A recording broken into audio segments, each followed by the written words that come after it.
Hello friends, welcome to crazy GK tricks. दोस्तों, आज इस वीडियो में मैं आपको साइंस में फिजिक्स का टॉपिक लाइट को अच्छे से डिस्कस करूंगा। दोस्तों, बहुत ही ज़्यादा इंपॉर्टेंट है। अगर किसी कॉम्पिटिटिव एग्जाम में अगर हम बात करें तो साइंस एक बहुत ज़्यादा इंपॉर्टेंट रोल प्ले करता है। और साइंस का जो पार्ट है फिजिक्स, उसमें लाइट का टॉपिक जो होता है, इससे क्वेश्चन बनता ही बनता है। ठीक है फ्रेंड्स, तो आज का लेक्चर दोस्तों आप ध्यान से सुनिएगा। पूरा लेक्चर मैं आपको अच्छे से समझाऊंगा। उसके बाद दोस्तों मैंने एक टेस्ट तैयार करा है, वो भी आपको मैं पैरेलली साथ में समझाने के बाद टेस्ट लगाऊंगा। तो दोस्तों आप पूरा लेक्चर ध्यान समझिएगा तो आसानी से आप उस टेस्ट में क्वेश्चन क्लिक कर पाएंगे। ठीक है फ्रेंड्स, तो चलिए हम अच्छे से समझते हैं और फिर हम टेस्ट देंगे। चलिए स्टार्ट करते हैं। दोस्तों, हमारा पहला जो टॉपिक है वो है रिफ्लेक्शन ऑफ लाइट। इसको हिंदी में बोला जाता है प्रकाश का परावर्तन। ठीक है फ्रेंड्स, तो चलिए हम देखते हैं कि प्रकाश का परावर्तन क्या है।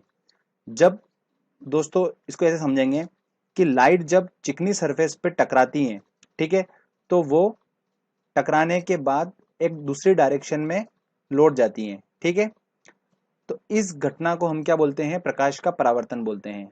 ठीक है, तो देखिए दोस्तों, ये यहाँ से सन से जैसे कि ये लाइट आई यहाँ पर, ठीक है, जैसे कि आप डायग्राम में देख रहे हैं, और यहाँ पर ये सरफेस है, ठीक है, चिकनी सरफेस है, यहाँ पर वो टकराकर लाइट वापस से वातावरण में चली गई। आप जिसे देखा आपने, तो ये ध्यान रखिएगा बस कि रिफ्लेक्शन ऑफ लाइट क्या होता है। टकराने के बाद वापस उसी मीडियम में चली जाती हैं वो, तो इसको हम क्या बोलते हैं? Reflection of light. ठीक है, चलिए आगे और नेक्स्ट हम समझते हैं। अगला है दोस्तों रिफ्रैक्शन ऑफ लाइट, प्रकाश का अपवर्तन। दोस्तों बहुत ही ज्यादा इंपॉर्टेंट टॉपिक है, तो आप ध्यान से देखिएगा पूरा और ध्यान से सुनिएगा। ठीक है फ्रेंड्स, तो जब कोई लाइट एक मीडियम से दूसरे मीडियम में जाती है, और वो लाइट कैसे उस पे जा रही है? तिरछी अगर अगर वो इंसिडेंट होती है, ठीक है ना, तो अपनी मेन डायरेक्शन से वो हट जाती हैं। ये पूरी घटना जो होती है ये प्रकाश का अपवर्तन कहलाता है। ठीक है, तो इसको हम डायग्रामेटिकली थोड़ा समझते हैं कैसे क्या है। देखिए फ्रेंड्स, क्या हुआ, अगर मान लो कि ये जो आप नीचे का सेक्शन देख रहे हैं वाटर का सेक्शन पूरा, और ऊपर का एयर है, ठीक है, तो ये दो अलग अलग मीडियम हो गए, ठीक है, माध्यम हो गए। ठीक है ना, तो नीचे वाटर का अलग और एयर का अलग हो गया। अब जो ये ऑब्जर्वर दिख रहा होगा, जैसे कि आपको यहाँ पर ये ऑब्जर्वर दिख रहा है, ठीक है, डायग्राम में, तो जब रे जो है, ठीक है, लाइट जो है, रे जो है, वो एक वाटर मीडियम से एयर मीडियम में जा रही है। ठीक है ना, तो एक्चुअल पोजीशन कहाँ पर है मछली की? जैसे कि आप देख रहे हैं यहाँ पर ये मछली है, तो जब वो रे ऐसे जा रही है, ठीक है, और यहाँ पर वो इस ऑब्जर्वर को दिखती है, ठीक है ना, तो वो अपने मेन डायरेक्शन से हट जाती है। एक्चुअल डायरेक्शन क्या थी दोस्तों इसकी? ये जा रही थी, ये इसकी एक्चुअल डायरेक्शन थी, बट इस डायरेक्शन से वो हटकर हल्की सी बैंड हो गई नीचे की तरफ और ऑब्जर्वर को दिखी है। ठीक है ना, तो ये बहुत ज्यादा इसके बताया रियल लाइफ के एग्जांपल बहुत ज्यादा पूछे जाते हैं एग्जाम में, तो आप थोड़ा इसको ध्यान से देखिए। आपको पूरी सिचुएशन समझ में आ चुकी है कि जब कोई लाइट एक मीडियम से दूसरे मीडियम में जाती है और तिरछी अगर आपतित हो रही है वो, तो अपने मेन डायरेक्शन से वो थोड़ा सा हट जाती है। ठीक है, तो जब अपना वाटर से एयर की तरफ जा रही है वो, ठीक है ना, तो ये अलग अलग मीडियम है दोनों। ठीक है, एक होता है रेयरर मीडियम और एक होता है डेंसर मीडियम। तो नीचे वाला जो वाटर वाला है वो डेंसर मीडियम है, और जो एयर वाला जो है वो रेयर मीडियम है। ठीक है, तो जब डेंसर टू रेयरर में जा रही है लाइट, तो वो अपने जो उसका मेन लाइट जो जा रही है वो परपेंडिकुलर से थोड़ा सा वो क्या होती है दोस्तों, अपनी हट जाती है। ठीक है फ्रेंड्स, तो आप देख अब इसके एग्जाम्पल हम देखते हैं। एग्जाम्पल क्या है दोस्तों? एग्जाम्पल ये है कि तारों का टिमटिमाना भी यही होता है। अब तारों का टिमटिमाना कैसे, क्या एग्जाम्पल हम समझते हैं। देखो क्या होता क्या है कि तारे, ये पृथ्वी होती है हमारी, ठीक है, अब तारे जो होते हैं वो इतनी दूर होते हैं, ठीक है, मान लो तारा यहाँ पर है, यहाँ पर है, यहाँ पर है, यहाँ पर है, पूरे जो ब्रह्मांड में तारे फैले हुए हैं। ठीक है, अब पृथ्वी के ऊपर भी बहुत सारी लेयर होती है, अलग अलग अलग टाइप की लेयर होती है। ठीक है ना, तो जब इन तारों की लाइट जब पृथ्वी पर आती है, तो हर लेयर में वो क्या होती हैं? रिफ्लेक्ट होती जाती हैं। तो वो रिफ्लेक्ट होती जाती हैं, लाइट लाइट रिफ्लेक्ट होती जाती हैं और हमारे तक पहुंचती है। तो इस वजह से क्या होता है दोस्तों, हमको वो तारे जो होते हैं वो टिमटिमाते हुए दिखाई देते हैं। यही कारण होता है रिफ्लेक्शन ऑफ लाइट में ही। ठीक है, ये इस कारण से ही तारे जो होते हैं टिमटिमाते हमें दिखाई देते हैं। अगला होता है पानी में पड़ा सिक्का तली से ऊपर उठाई देता है। जनरली हम देखते हैं कि पानी में जैसे सिक्का डाल देते हैं तो वो हल्का सा उसके जो बेस होता है उससे हमको ऊपर उठाई देता है। उसका कारण भी यही होता है, जैसे कि मैंने आपको दिखाया। जैसे अभी हम देख रहे थे कि मछली को देख रहे थे, तो हल्की सी जो एक्चुअल मछली की जो पोजीशन थी वो ये थी, बट जो ऑब्जर्वर के आंखों में जा रही है उस वो जा रही है उसकी अपेरेंट पोजीशन, मतलब उसको आभास हो रहा है कि मछली यहाँ पर है, बट एक्चुअल पोजीशन मछली की यहाँ पर है। ठीक है ना। तो उसी तरीके सिक्का जो होता है अपनी तली से ऊपर उठाई देता है, उसका कारण होता है रिफ्लेक्शन ऑफ लाइट। ठीक है फ्रेंड्स, तो इसको आप ध्यान से समझ लिया आपने। जब भी हम बात करेंगे कुछ इमेज की कि ऊपर दिखाई दे रही है पानी का सिक्का या मछली या कुछ, तो एग्जाम में बहुत क्वेश्चन पूछे जाते हैं दोस्तों इससे, तो आप इसको ध्यान से समझ लीजिएगा पूरा। ठीक है, जब कोई लाइट एक मीडियम से दूसरे मीडियम में जाती है और तिरछी आपतित होती है तो वो मेन डायरेक्शन से हट जाती है। ठीक है फ्रेंड्स, इसी को बोलते हैं प्रकाश का अपवर्तन। अब आगे हम बात करते हैं अगले टॉपिक की। अगला टॉपिक आता है दोस्तों हमारा टोटल इंटरनल रिफ्लेक्शन। ठीक है, इसको हिंदी में बोला जाता है प्रकाश का पूर्ण आंतरिक परावर्तन। ठीक है, अब इसको समझते हैं। अभी हमने समझा दोस्तों अपवर्तन, समझा हमने रिफ्रैक्शन समझा हमने।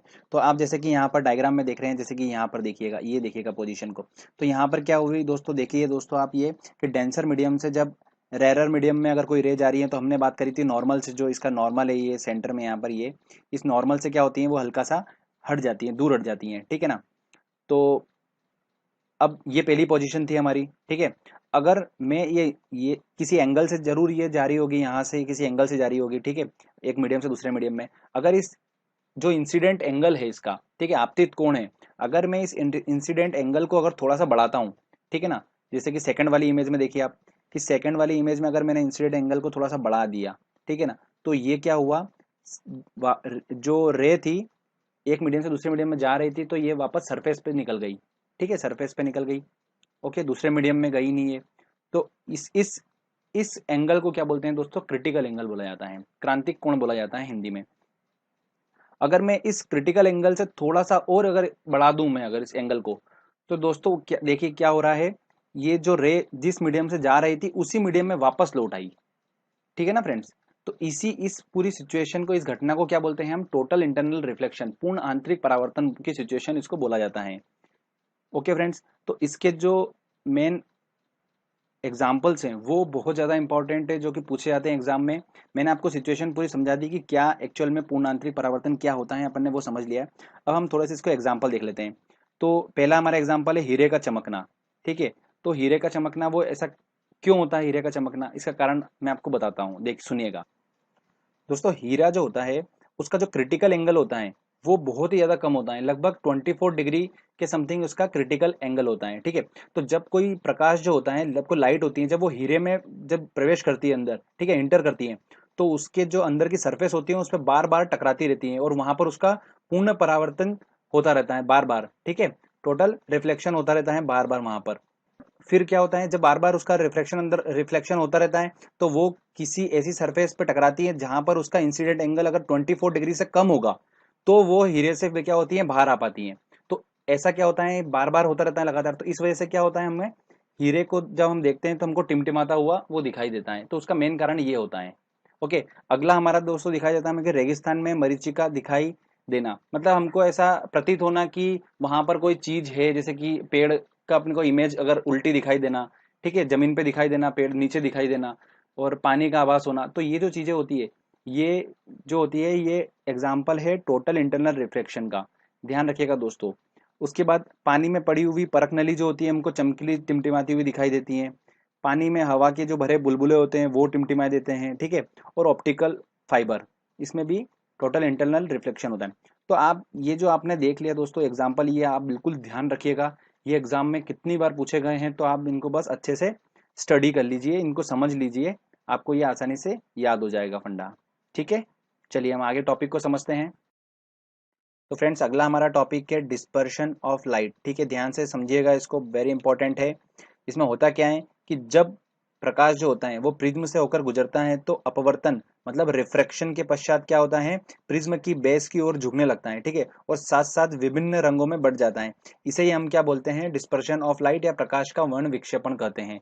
ओके फ्रेंड्स, तो आपने ये इसकी मेन फंडा समझ लिया कि डेफिनेशन है क्या।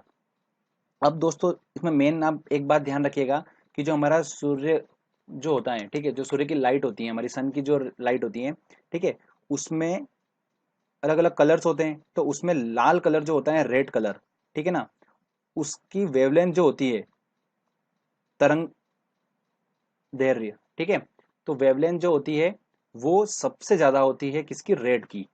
ओके, और सबसे कम जो होती है वो होती है बैंगनी की। ठीक है, इसकी सीरीज होती है पूरी, मैं आपको बता देता हूँ। और जो कलर जो दोस्तों देखिए, प्रिज्म के बाद जो ये स्पेक्ट्रम हमारा बना, तो इसमें जो कलर होते हैं वो 7 कलरों में डिवाइड होती है वो रे। ओके, तो इसको याद रखने का तरीका सीरीज वाइज कैसा है, ऊपर होता है रेड, फिर इसके बाद आता है हमारा लाल होता है, उसके बाद फिर नारंगी कलर होता है, फिर पीला, फिर हरा, फिर नीला, फिर जामुनिया, और फिर बैंगनी कलर होता है। तो इसको याद रखने का तरीका दोस्तों मैंने ट्रिक के माध्यम से आपको बता रहा हूं मैं, कि बेजानी हपीनाला। तो ये अपना एक आराम से याद रख सकते हो कि बेजानी हपीनाला, बेजानी हपीनाला। तो बैंगनी, जामुनिया, नीला, हरा, पीला, और नारंगी, और लाल। तो लाल की दोस्तों ध्यान रखिएगा, वेवलेंथ, तरंग दैर्घ्य सबसे ज्यादा होती है, ठीक है, और उसके बाद फिर नारंगी की होती है, और सबसे कम होती है बैंगनी रंग की। ठीक है फ्रेंड्स, तो आप ध्यान रख सकते हो इसका आसानी से। अब वेवलेंथ क्या होता है, वेवलेंथ मतलब कि रिपीटेशन होना उस वेव का कितने डिस्टेंस के बाद, तो वही ही जो मेन अपनी डिस्टेंस होती है उसी को हम तरंग दैर्घ्य बोलते हैं। ठीक है, तो अगर किसी की डिस्टेंस अगर ज्यादा होगी तो वो एनर्जी को भी उतना ज्यादा उस लॉस करेगा एनर्जी का, तो एनर्जी ज्यादा खर्च होगी तो उसके पास एनर्जी कम होती है। तो लाल अगर कलर की अगर वेवलेंथ अगर ज्यादा है तो उसके पास एनर्जी कम होगी, ऑब्वियस सी बात है। और बैंगनी रंग की अगर सबसे कम है वेवलेंथ तो उसके पास एनर्जी ज्यादा होगी। तो ये कंसेप्ट आप थोड़ा ध्यान रखिएगा, बार बार एग्जाम में पूछा जाता है। ठीक है ना फ्रेंड्स, तो अगर हम इसके एग्जाम्पल की बात करें तो इंद्रधनुष का बनना जो होता है डिस्पर्शन ऑफ लाइट का सबसे जबरदस्त एग्जाम्पल है, जो कि बार बार एग्जाम में पूछा जाता है। और इसके अंदर इंद्रधनुष के बनने में टोटल इंटरनल रिफ्रैक्शन, ठीक है, रिफ्लेक्शन और रिफ्रैक्शन, मतलब परावर्तन, पूर्ण आंतरिक परावर्तन और अपवर्तन, तीनों घटनाएं होती हैं। ठीक है, और उन तीनों घटना के फलस्वरूप वर्ण विक्षेपण, डिस्पर्शन ऑफ लाइट का सबसे अच्छा एग्जाम्पल है इंद्रधनुष का बनना। ओके फ्रेंड्स, ये एग्जाम में पूछा जाता है, तो आप इसको थोड़ा ध्यान रखिएगा। चलिए नेक्स्ट टॉपिक को हम समझते हैं फ्रेंड्स। अगला टॉपिक है हमारा स्कैटरिंग ऑफ लाइट, प्रकाश का प्रकीर्णन। इसको हम थोड़ा समझते हैं। इस घटना में होता क्या है दोस्तों, कि जब प्रकाश ऐसे माध्यम से गुजरता है जहां पर धूल या कोई अन्य पदार्थ मौजूद होते हैं तो प्रकाश सभी डायरेक्शन में फैल जाता है। वो जो लाइट होती है वो डायरेक्शन में फैल जाती है, इसे स्कैटरिंग ऑफ लाइट बोलते हैं या फिर प्रकाश का प्रकीर्णन बोला जाता है। ठीक है, जिस कलर की एनर्जी सबसे ज्यादा होगी उसका प्रकीर्णन, मतलब वो सबसे ज्यादा स्कैटरिंग जो का फैलेगा, वो सबसे ज्यादा कौन फैलेगा, जिसकी एनर्जी सबसे ज्यादा होगी। अभी हमने पढ़ा कि जिसकी वेवलेंथ सबसे ज्यादा होती है उसके पास कम एनर्जी होगी। ठीक है, जिसकी वेवलेंथ जो होती है वो सबसे कम होगी उसके पास सबसे ज्यादा एनर्जी होगी। तो बैंगनी रंग जो था हमारे पास, उसकी वेवलेंथ जो है सबसे कम होती है, इसलिए एनर्जी ज्यादा है तो ज्यादा स्कैटर होगा। मतलब वेवलेंथ के माध्यम से हम आराम से एनर्जी तक पहुंच सकते हैं, और वहां से हम पता कर सकते हैं कि कौन सा रंग जो है ज्यादा फैलेगा एटमॉस्फेयर में। ठीक है फ्रेंड्स, तो आपने ये कंसेप्ट समझा। अब आप डायग्रामेटिक देखिए, यहाँ पर जैसे कि ये सन है, ठीक है, अब यहाँ से जो रे आ रही है, अब ये जो एटमॉस्फेयर है अपना, हमारा अपना पृथ्वी का जो वातावरण है, उसमें बहुत सारे धूल और मिट्टी और इनके कण ऊपर एटमॉस्फेयर में घूमते रहते हैं। तो उनसे क्या होता है, जब ये लाइट टकराती है, ठीक है ना, तो ये अलग अलग डायरेक्शन में रिफ्लेक्ट हो जाती है, अलग अलग डायरेक्शन में फैल जाती है, इधर उधर चली जाती हैं। ठीक है ना, तो देखिए जैसे कि आप ये डायग्रामेटिकली इसको समझ सकते हैं और देख सकते हैं। ठीक है फ्रेंड्स, तो अब मैं आपको बताता हूँ, जनरली ये पूछा जाता है कि कौन से कलर की एनर्जी सबसे ज्यादा होती है, और इस तरह के क्वेश्चन पूछ लिए जाते हैं एग्जाम में, तो आप थोड़ा ध्यान रखिएगा उस कंसेप्ट को। इसके एग्जाम्पल की बात करते हैं तो आकाश का नीला दिखाई देना, सूर्य के उगते व डूबते समय लाल दिखाई देना। तो जहां पर कलर की बात होगी दोस्तों, ठीक है ना, वहां पर स्कैटरिंग का टॉपिक जरूर आप दिमाग में रखिएगा। अगर हम क्वेश्चन सॉल्व करेंगे टेस्ट सीरीज में, अभी आगे हम जब टेस्ट लगाएंगे इस टॉपिक का, तो आप उसमें ध्यान रखिएगा कि अगर हमको कुछ कलर की बात हो रही है या फिर ऐसा कुछ, तो वहां पर स्कैटरिंग की बात होगी, स्कैटरिंग ऑफ लाइट की वहां पर बात होगी। तो आकाश का नीला दिखाई देना ऐसा क्यों होता है, इसका रीजन मैं आपको बताता हूँ। ठीक है, तो होता क्या है फ्रेंड्स, आप ऐसा समझिएगा इसको, कि दिन के समय में हमें आकाश नीला दिखाई देता है। ये क्वेश्चन एग्जाम में पूछा जाता है, ऐसा क्यों। तो कारण इसका ये है कि दिन के टाइम में सूरज जो होता है वो हमारी पृथ्वी के पास होता है सबसे ज्यादा, ठीक है। सुबह और शाम के टाइम पे दूर होता है, दिन के टाइम पे वो सूरज जो होता है पृथ्वी के बिल्कुल पास में होता है। तो वहां से सनलाइट जो आती है हमारी, ठीक है, उसके अंदर अलग अलग कलर्स होते हैं। तो अलग अलग कलर जब होते हैं तब वो एटमॉस्फेयर में आते हैं। तो जो बैंगनी रंग है, ठीक है, जिसकी एनर्जी जो है वो सबसे ज्यादा है, ठीक है ना, और वेवलेंथ सबसे कम है। एनर्जी ज्यादा होने के कारण जब वो मार्केट में टकराती, जब वो एटमॉस्फेयर में टकराती हैं, ठीक है, धूल के कणों से, तो वो सबसे ज्यादा फैल जाती हैं पूरे एटमॉस्फेयर में। और बाकी के जो कलर्स हैं वो भी फैलते हैं, पर उतने उतने ज्यादा लेवल पे नहीं फैलते हैं जितना बैंगनी रंग फैलता है। तो बैंगनी रंग और बाकी कलर का जो मिक्सचर बन जाता है, तो उस वजह से एटमॉस्फेयर पूरा क्या होता है, नीला हो जाता है। ऊपर का जो हम देखते हैं ना, आकाश पूरा देखते हैं हम ऊपर का, तो वो पूरा नीला दिखाई देता है हमें। इस यही कारण है उसका कि सबसे ज्यादा जो फैलता है वो बैंगनी रंग फैलता है, और बाकी कलर के साथ वो जब मिक्सचर होता है तो फिर हमें वो नीला दिखाई देने लगता है ऊपर। और ऐसा क्यों होता है कि डूबते टाइम और सूरज उगते टाइम हमें लाल दिखाई देता है? उसका कारण ये है कि इस समय पर जब वो सूरज उग रहा है और डूब रहा है, ठीक है, जब सनसेट और सनराइज की बात आती है, तो वहां पर जो सूरज होता है वो पृथ्वी से सबसे ज्यादा डिस्टेंस पे होता है, सुबह और शाम के टाइम पर, ठीक है। तो जो हमारी, हमने वेवलेंथ की बात करी थी, तो हमारा रेड कलर है, ठीक है, उसकी जो वेवलेंथ है वो वेवलेंथ जो है सबसे ज्यादा होती है रेड कलर की, ठीक है, और एनर्जी सबसे कम होती है। तो सुबह सुबह जो होता है बैंगनी रंग की उतनी वेवलेंथ नहीं हो पाती, इसलिए वो पृथ्वी तक उतनी नहीं पहुंच पाती जितना रेड कलर पहुंचता है, क्योंकि उसकी वेवलेंथ ज्यादा है, वो ज्यादा ट्रेवल करेगी डिस्टेंस। तो वेवलेंथ ज्यादा है दोस्तों। तो आप वहां से देख सकते हैं कि सुबह सुबह रेड जो रे है, लाइट जो है लाल कलर की, वो पृथ्वी तक ज्यादा पहुंचती है। इस वजह से सुबह सुबह हमें जो है सूरज जो है वो लाल लाल दिखाई देता है। ठीक है फ्रेंड्स, तो ये कंसेप्ट था उसका, आप इसको ध्यान रखिएगा। ये एग्जाम्पल भी एग्जाम में पूछे जाते हैं, तो आप इसको थोड़ा सा ध्यान में रखिएगा। चलिए अब हम आगे टॉपिक को डिस्कस करते हैं। अगला टॉपिक है फ्रेंड्स हमारा ह्यूमन आई, मानव नेत्र का जो डिसीज होती है, दृष्टि जो हमको होती है, ठीक है ना, दृष्टि दोष होते हैं। तो वो कौन कौन से होते हैं हमें ध्यान रखिएगा। निकट दृष्टि दोष होता है और एक दूर दृष्टि दोष होता है। इनको इंग्लिश में क्या बोला जाता है मैं आपको बता देता हूँ। निकट दृष्टि दोष को बोला जाता है मायोपिया, और दूर दृष्टि दोष को बोला जाता है हाइपरमेट्रोपिया। तो आप ध्यान रखिएगा, थोड़ा सा ये भी पूछ लिया जाता है जनरली। अब एक और चीज पूछी जाती है कि निकट दृष्टि दोष है, तो इसको थोड़ा समझते हैं हम, ठीक है। हिंदी के नाम में थोड़ा सा डिफिकल्टी है, तो आप इसको थोड़ा समझिएगा। निकट दृष्टि दोष, जब भी अगर इस तरीके से अगर आंखों के अगर दोष से रिलेटेड अगर क्वेश्चन आता है एग्जाम में, तो आप थोड़ा सा दिमाग में ऐसा रखिएगा कि जो बोल रहा है वो बिल्कुल भी नहीं है, ठीक है ना। यह कंसेप्ट है हमारा, जो बोल रहा है वो बिल्कुल भी नहीं है, वो गलत ही बोल रहा है। तो निकट दृष्टि दोष की बात कर रहा है तो मतलब गलत बात कर रहा है, निकट का दृष्टि दोष तो है ही नहीं, ठीक है ना। तो पास की चीज तो अच्छी दिखाई दे रही पर दूर की चीज नहीं दिखाई दे रही है, तो जो बोल रहा है वो बिल्कुल गलत है, ठीक है ना। अब दूर दृष्टि दोष में ऐसे ही क्या होगा, दूर दृष्टि दोष, तो दूर की चीज तो अच्छी दिखाई दे रही पर पास की नहीं दिखाई देगी, क्योंकि दूर दृष्टि दोष है, ठीक है ना। तो दूर की दृष्टि तो दोष हो ही नहीं सकता उसको, अपने को हमेशा उसका बोलना है, आगे उल्टा बोलना है। तो दूर की चीज तो अच्छी दिखाई दे रही है पर पास की चीज नहीं दिखाई दे रही है। तो अब ये अपने समझ लिया कि इसके अंदर की बात की ये एक्चुअली बोलना क्या चाह रहा है। अब क्वेश्चन ये पूछा जाता है एग्जाम में कि जिसको निकट दृष्टि दोष हो रहा है, ठीक है ना, उसको कौन सा लेंस जो होता है वो लेंस यूज करना चाहिए। तो दो प्रकार के लेंस जनरली यूज होते हैं, एक अवतल लेंस और उत्तल लेंस, ठीक है। ये कॉन्वेक्स है और ये कॉनकेव है। अवतल को बोला जाता है कॉनवेव और उत्तल को बोला जाता है कॉन्वेक्स, ठीक है। तो ये दो तरीके के यूज होते हैं लेंस। तो अब निकट दृष्टि दोष और बार बार कंफ्यूजन होता है, हर बार अपन कितना भी पढ़ लें पर एग्जाम में अपन हमेशा गलत ये कुछ करके आ देते हैं कि यार गलत हो गया यार। तो एक बार आपको कंसेप्ट बताऊंगा तो उसमें आप कभी भी गलत करोगे ही नहीं उसको, ठीक है ना। आप ऐसा ध्यान रखिए दोस्तों कि जैसे कि आप लेंस देख रहे हो, तो अवतल इसमें 4 अक्षर आ रहे हैं, ठीक है। उत्तल इसमें 3 अक्षर आ रहे हैं, ठीक है। तो छोटे अक्षर वाला छोटा दृष्टि दोष के पास जाएगा, बड़े अक्षर वाला बड़े दृष्टि दोष के पास जाएगा। तो जैसे अवतल है, तो अवतल में 4 अक्षर आ रहे हैं तो वो निकट में 3 अक्षर आ रहे हैं तो उसके पास जाएगा। दूर में 2 अक्षर आ रहे हैं तो वो छोटे वाले लेंस के पास जाएगा, मतलब उत्तल लेंस के पास जाएगा, ठीक है ना। तो इस तरीके से आपको एग्जाम में अगर क्वेश्चन आता है ना, तो आप कभी भी पता है गलत करोगे ही नहीं। आपने जैसे ही वहां पर देखा दूर दृष्टि दोष, तो आपको पता लगा कि छोटा वाले बात कर रहे हैं, दूर मतलब 2 ही अक्षर की बात कर रहे हैं, तो छोटा वाला अक्षर वाला लेंस होगा। तो छोटे अक्षर वाला लेंस कौन सा है, उत्तल है, तो आप उत्तल आराम से लगा दोगे, तो कोई डिफिकल्टी नहीं होगी बिल्कुल भी, ठीक है ना फ्रेंड्स। अब हम बात करते हैं दोस्तों दूरबीन की बात करते हैं। तो खगोलीय दूरबीन की खोज किसने करी थी, केपलर ने करी थी। और गैलीलियो दूरबीन की खोज किसने करी थी, गैलीलियो ने करी थी। तो आप इसको आसानी से याद रख सकते हो, कोई डिफिकल्टी नहीं है। दूरबीन की खोज किसने करी थी, तो केपलर ने करी थी। गैलीलियो ने, ठीक है, केपलर और गैलीलियो ने दोनों ने मिलकर करी थी। तो खगोलीय किसने करी थी? केपलर ने, और गैलीलियो ने गैलीलियो की करी थी, ठीक है ना।